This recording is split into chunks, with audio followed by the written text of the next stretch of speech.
এসআইআরে 1,20,00,000 নাম বাদ যাবে। প্রথম তালিকা বেরোনোর পর শুভেন্দু অধিকারীর হুঙ্কার। আমি কতবার ভোটে লড়েছি জানেন? বিধানসভায় 4 বার, লোকসভায় 3 বার। যোগ বিয়োগ করুন, তাহলে বুঝতে পারবেন অভিজ্ঞতার ভিতর দিয়ে বলেছি যে মৃত ভোটার, ডবল ট্রিপল এন্ট্রি, ভুয়া এবং বাংলাদেশি মুসলিম অনুপ্রবেশকারী রোহিঙ্গা এরা থাকবে না, থাকবে না, থাকবে না। সংখ্যাটা যাওয়া হওয়া উচিত সেই দিকে যাচ্ছে। টার্গেট বেঁধে নাম বাদ তোপ অভিষেক বন্দ্যোপাধ্যায়ের।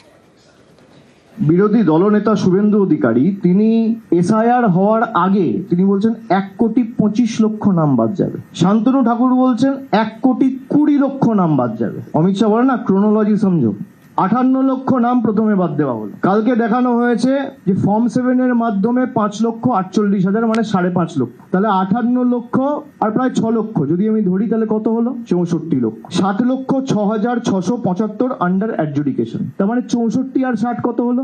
1,24,00,000। শুভেন্দু অধিকারী বলেছে 1,25,00,000, শান্তনু ঠাকুর বলেছে 1,20,00,000। এটা আমার কথা নয়, টার্গেট অনেক আগে সেট করে দেওয়া হয়েছে। মমতা বন্দ্যোপাধ্যায়